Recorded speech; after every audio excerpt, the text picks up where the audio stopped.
Dracula by Bram Stoker. Chapter 8. Mina Murray's Journal. Same day, 11 p.m. Oh, but I am tired.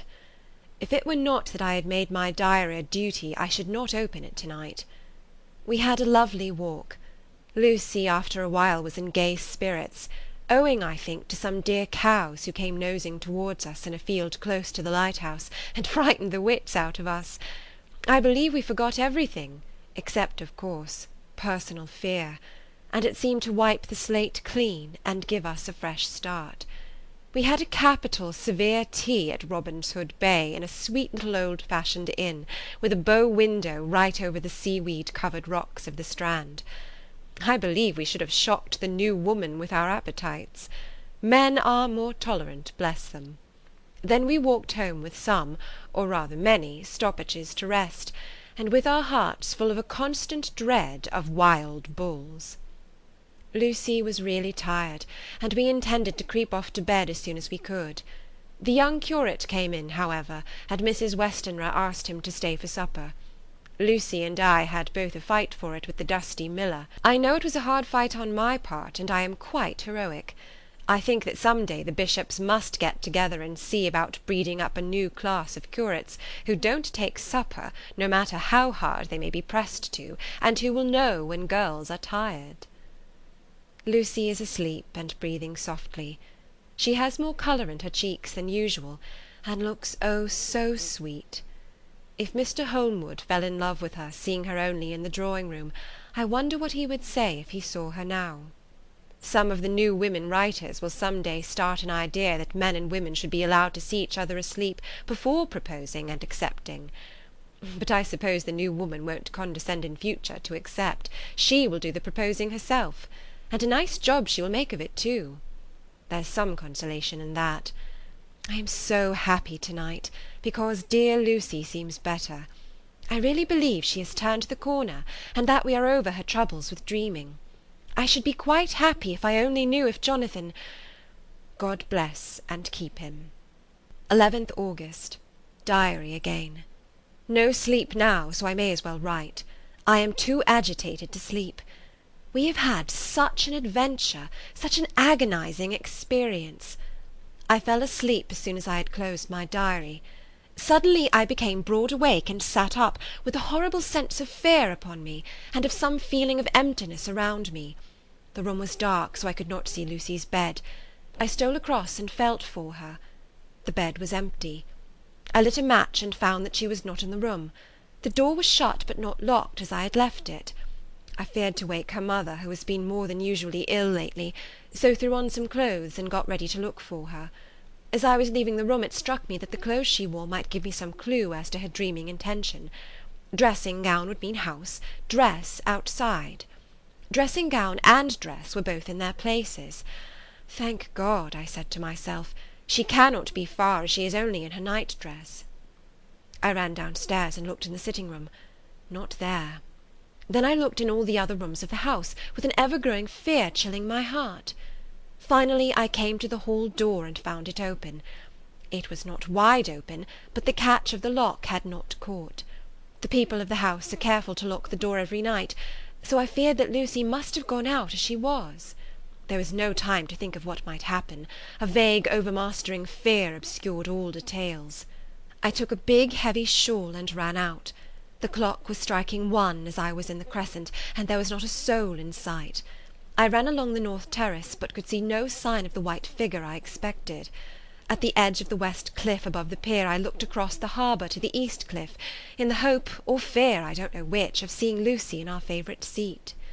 There was a bright full moon, with heavy black driving clouds, which threw the whole scene into a fleeting diorama of light and shade as they sailed across. For a moment or two I could see nothing, as the shadow of a cloud obscured St. Mary's Church and all around it. Then, as the cloud passed, I could see the ruins of the Abbey coming into view, and as the edge of a narrow band of light as sharp as a sword-cut moved along, the church and churchyard became gradually visible. Whatever my expectation was, it was not disappointed, for there on our favourite seat The silver light of the moon struck a half-reclining figure, snowy white. The coming of the cloud was too quick for me to see much, for shadow shut down on light almost immediately, but it seemed to me as though something dark stood behind the seat where the white figure shone, and bent over it. What it was, whether man or beast, I could not tell. I did not wait to catch another glance, but flew down the steep steps to the pier and along by the fish market to the bridge, which was the only way to reach the east cliff. The town seemed as dead, for not a soul did I see. I rejoiced that it was so, for I wanted no witness of poor Lucy's condition.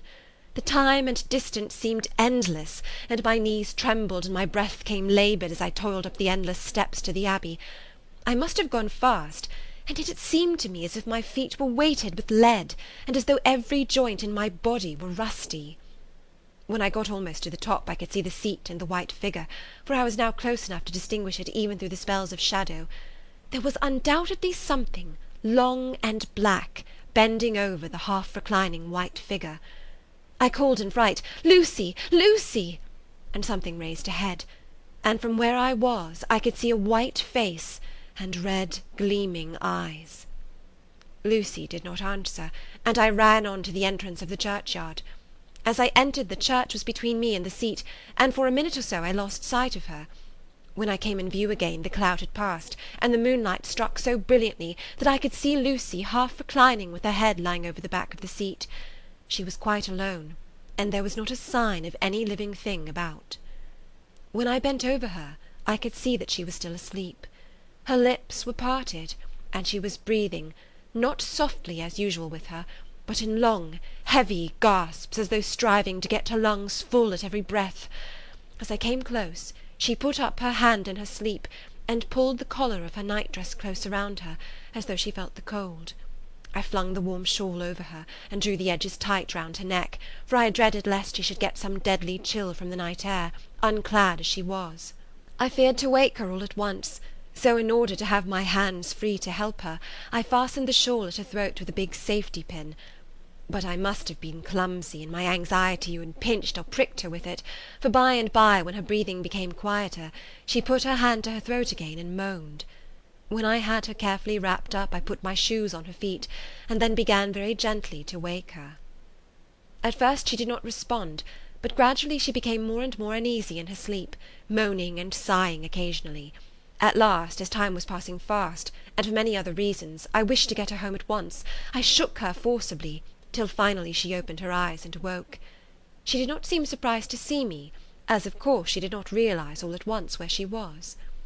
Lucy always wakes prettily, and even at such a time, when her body must have been chilled with cold, and her mind somewhat appalled at waking unclad in a churchyard at night, she did not lose her grace. She trembled a little and clung to me. When I told her to come at once with me home, she rose without a word, with the obedience of a child. As we passed along, the gravel hurt my feet, and Lucy noticed me wince. She stopped and wanted to insist upon my taking my shoes, but I would not.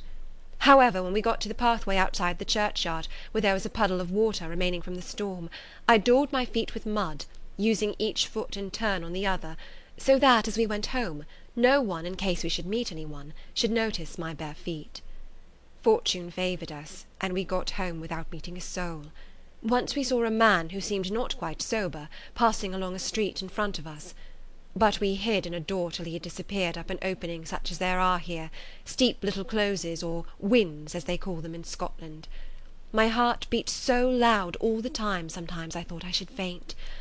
I was filled with anxiety about Lucy, not only for her health, lest she should suffer from the exposure, but for her reputation in case the story should get wind.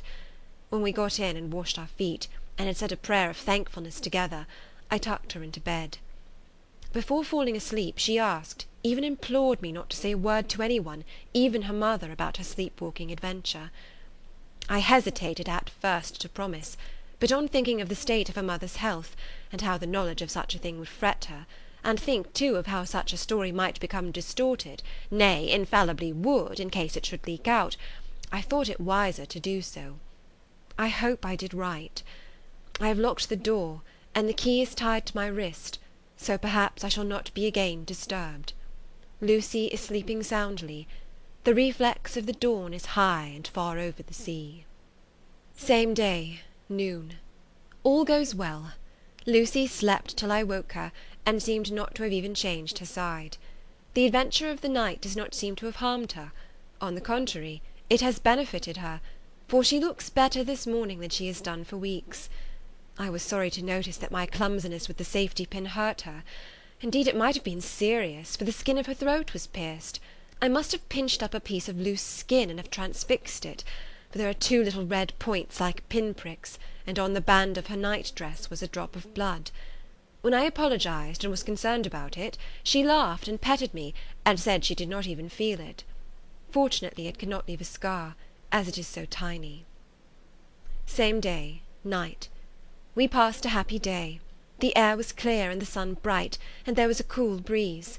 We took our lunch to Mulgrave Woods, Mrs. Westenra driving by the road, and Lucy and I walking by the cliff path and joining her at the gate. I felt a little sad myself, for I could not but feel how absolutely happy it would have been had Jonathan been with me. But there, I must only be patient. In the evening we strolled in the casino terrace, and heard some good music by Spohr and Mackenzie, and went to bed early. Lucy seems more restful than she has been for some time, and fell asleep at once. I shall lock the door and secure the key the same as before, though I do not expect any trouble to-night. 12th August. My expectations were wrong, for twice during the night I was wakened by Lucy trying to get out. She seemed, even in her sleep, to be a little impatient at finding the door shut, and went back to bed under a sort of protest. I woke at the dawn, and heard the birds chirping out of the window. Lucy woke too, and I was glad to see was even better than on the previous morning. All her old gaiety of manner seemed to have come back, and she came and snuggled in beside me and told me all about Arthur. I told her how anxious I was about Jonathan, and then she tried to comfort me. Well, she succeeded somewhat, for though sympathy can't alter facts, it can make them more bearable. 13th August. Another quiet day, and to bed with the key on my wrist as before. Again I woke in the night and found Lucy sitting up in bed, still asleep, pointing to the window. I got up quietly, and pulling aside the blind, looked out. It was a brilliant moonlight, and the soft effect of the light over the sea and sky, merged together in one great silent mystery, was beautiful beyond words. Between me and the moonlight flitted a great bat, coming and going in great whirling circles. Once or twice it came quite close, but was, I suppose, frightened at seeing me, and flitted away across the harbour towards the Abbey. When I came back from the window, Lucy had lain down again, and was sleeping peacefully. She did not stir again all night. 14th August. On the East Cliff, reading and writing all day. Lucy seems to have become as much in love with the spot as I am, and it is hard to get her away from it when it is time to come home for lunch or tea or dinner. This afternoon she made a funny remark. We were coming home for dinner, and had come to the top of the steps up from the West Pier and stopped to look at the view as we generally do. The setting sun, low down in the sky, was just dropping behind Kettleness. The red light was thrown over the East Cliff and the old Abbey, and seemed to bathe everything in a beautiful rosy glow. We were silent for a while, and suddenly Lucy murmured as if to herself, "His red eyes again. They are just the same."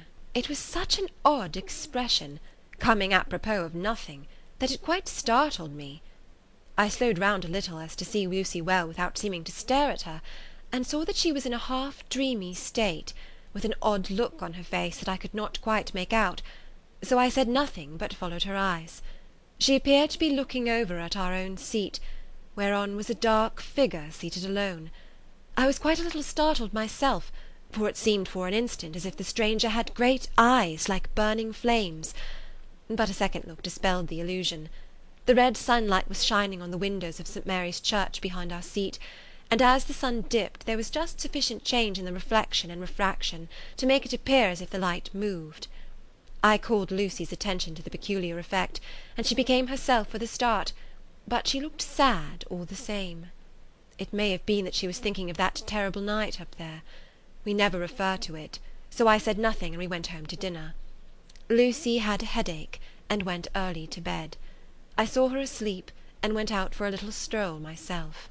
I walked along the cliffs to the westward, and was full of sweet sadness, for I was thinking of Jonathan. When coming home, it was then bright moonlight, so bright that, though the front of our part of the crescent was in shadow, everything could be well seen.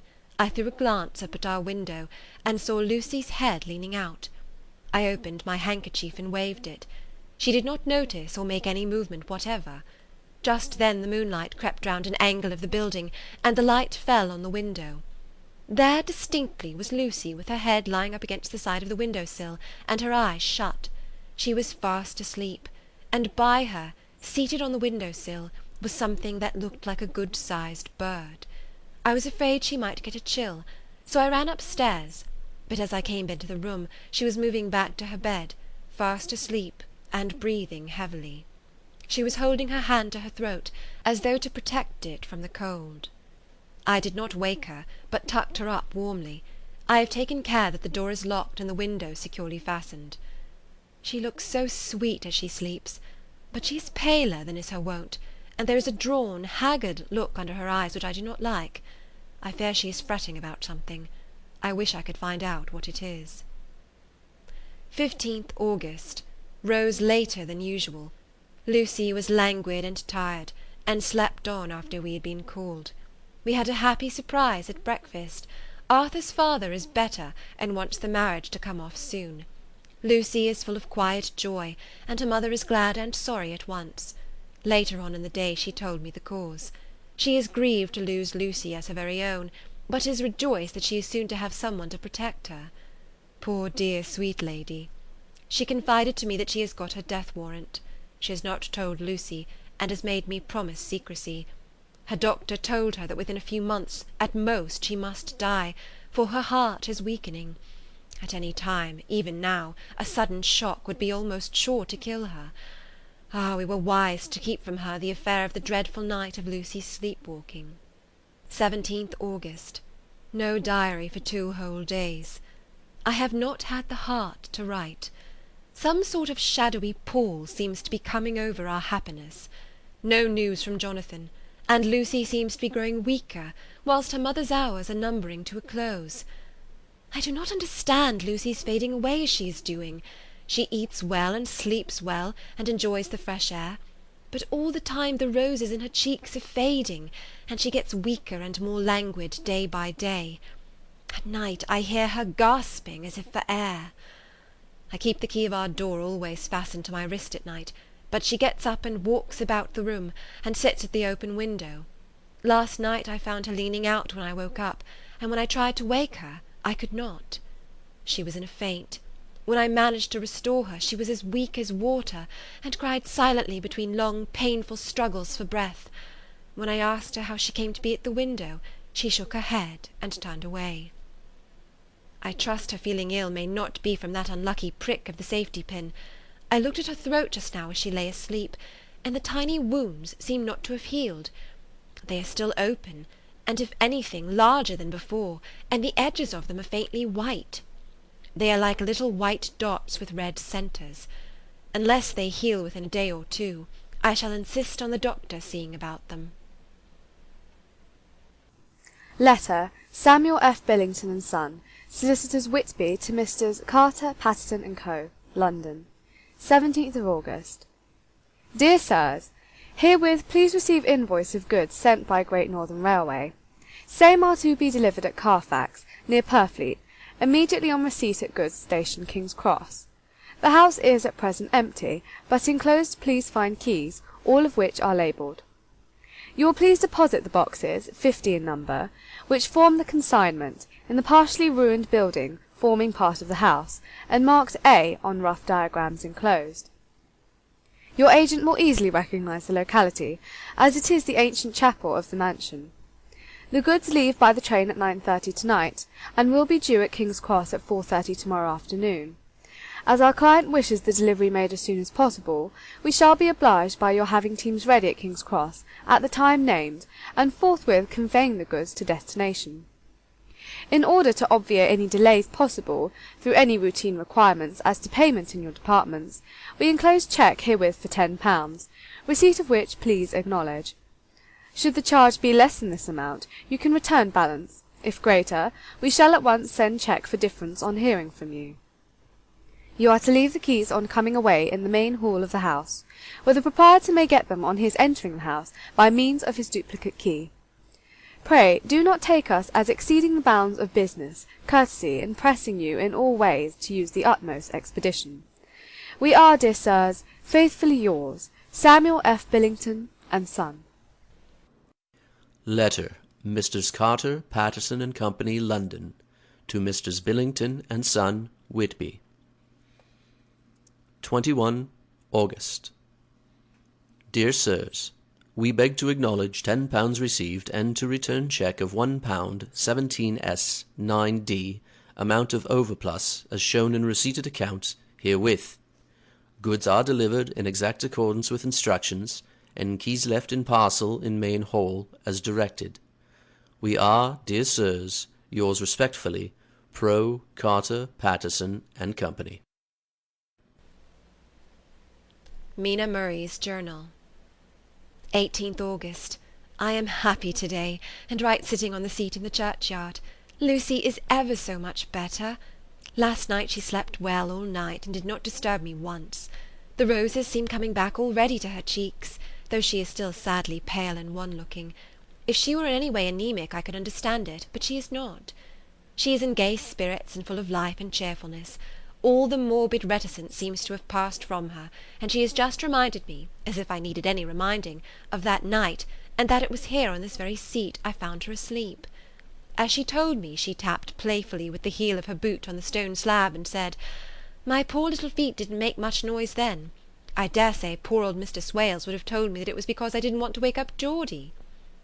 As she was in such a communicative humour, I asked her if she had dreamt at all that night.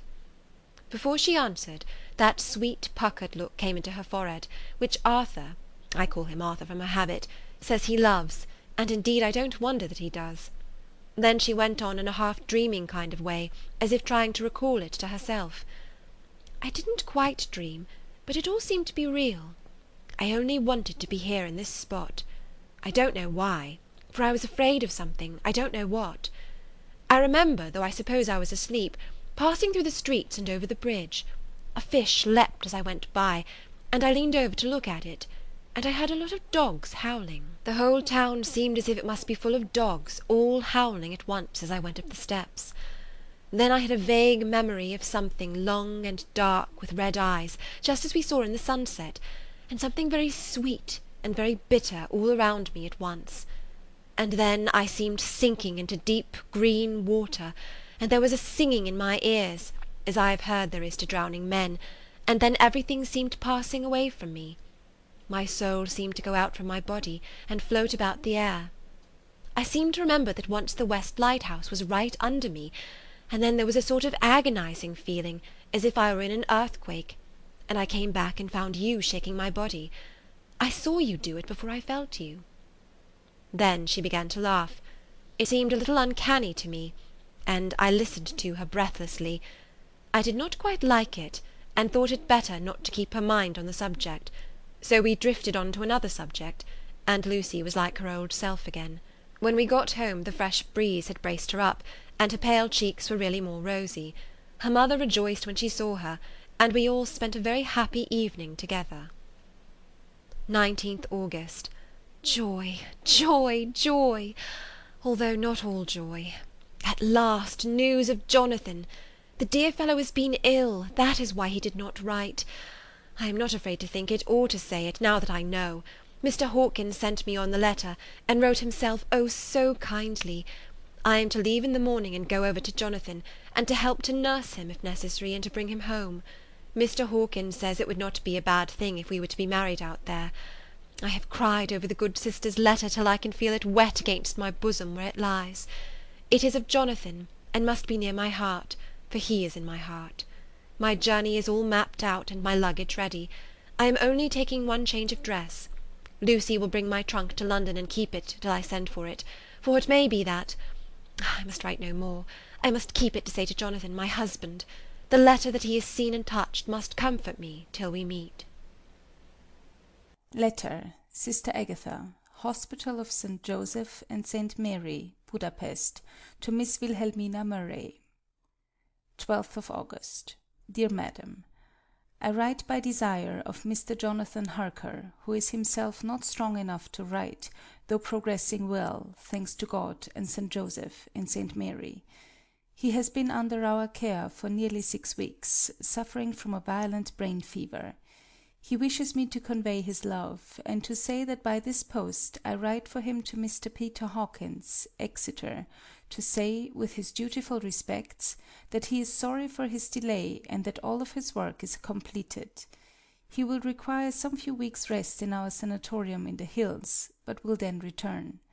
He wishes me to say that he has not sufficient money with him, and that he would like to pay for his staying here, so that others who need shall not be wanting for help. Believe me, yours, with sympathy and all blessings, Sister Agatha. P.S. My patient being asleep, I open this to let you know something more. He has told me all about you, and that you are shortly to be his wife. All blessings to you both. He has had some fearful shock, so says our doctor, and in his delirium his ravings have been dreadful, of wolves and poison and blood, of ghosts and demons, and I fear to say of what. Be careful of him always, that there may be nothing to excite him of this kind for a long time to come. The traces of such an illness as his do not lightly die away. We should have written long ago, but we knew nothing of his friends, and there was nothing on him, nothing that any one could understand. He came in the train from Klausenburg, and the guard was told by the station-master there that he rushed into the station shouting for a ticket for home.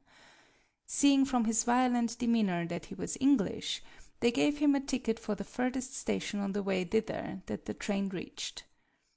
Be assured that he is well cared for. He has won all hearts by his sweetness and gentleness. He is truly getting on well, and I have no doubt will in a few weeks be all himself. But be careful of him for safety's sake. There are, I pray to God and St. Joseph and St. Mary, many, many happy years for you both. Dr. Seward's Diary, 19 August. Strange and sudden change in Renfield last night. About 8 o'clock he began to get excited and sniff about as a dog does when setting. The attendant was struck by his manner, and, knowing my interest in him, encouraged him to talk.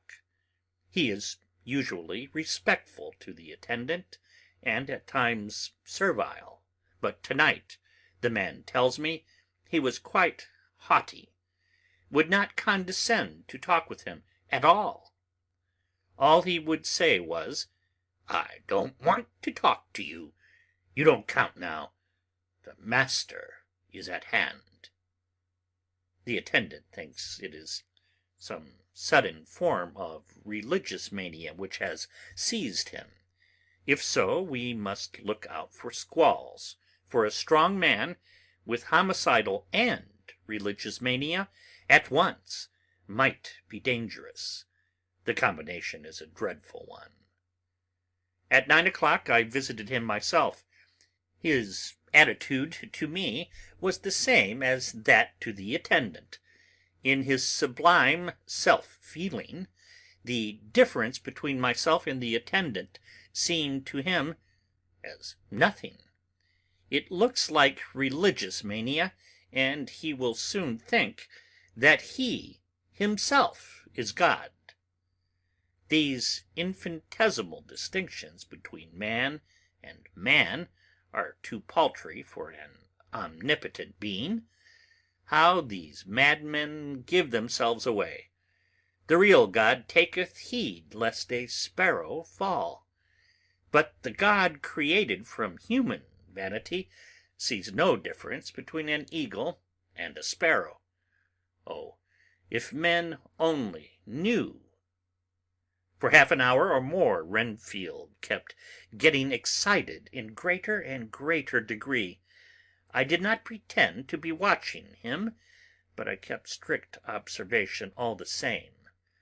All at once that shifty look came into his eyes, which we always see when a madman has seized an idea, and with it the shifty movement of the head and back which asylum attendants come to know so well. He became quite quiet, and went and sat on the edge of his bed resignedly, and looked into space with lackluster eyes. I thought I would find out if his apathy were real or only assumed, and tried to lead him to talk of his pets, a theme which had never failed to excite his attention. At first he made no reply, but at length said testily, "Bother them all! I don't care a pin about them." "What?" I said. "You don't mean to tell me you don't care about spiders?" Spiders at present are his hobby, and his notebook is filling up with columns of small figures. To this he answered enigmatically, "The bride maidens rejoice the eyes that wait the coming of the bride. But when the bride draweth nigh, then the maidens shine not to the eyes that are filled." He would not explain himself, but remained obstinately seated on his bed all the time I remained with him. I am weary tonight and low in spirits. I cannot but think of Lucy, and how different things might have been. If I don't sleep at once, chloral, the modern Morpheus, I must be careful not to let it grow into a habit. No, I shall take none tonight. I have thought of Lucy, and I shall not dishonor her by mixing the two. If need be, tonight shall be sleepless. Later. Glad I made the resolution, gladder that I kept to it. I had lain tossing about and had heard the clock strike only twice, when the night watchman came to me, sent up from the ward, to say that Renfield had escaped. I threw on my clothes and ran down at once. My patient is too dangerous a person to be roaming about. Those ideas of his might work out dangerously with strangers. The attendant was waiting for me. He said he had seen him not 10 minutes before, seemingly asleep in his bed, when he looked through the observation trap in the door. His attention was called by the sound of the window being wrenched out. He ran back and saw his feet disappear through the window, and had at once sent up for me. He was only in his night gear, and cannot be far off. The attendant thought it would be more useful to watch where he should go than to follow him, as he might lose sight of him whilst getting out of the building by the door. He is a bulky man, and couldn't get through the window. I am thin, so with his aid I got out, but feet foremost, and as we were only a few feet above ground, landed unhurt. The attendant told me the patient had gone to the left, and had taken a straight line, so I ran as quickly as I could.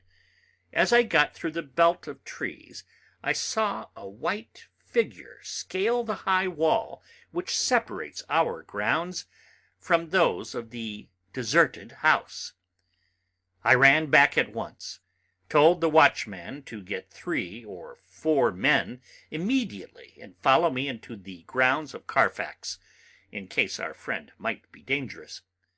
I got a ladder myself, and crossing the wall, dropped down on the other side.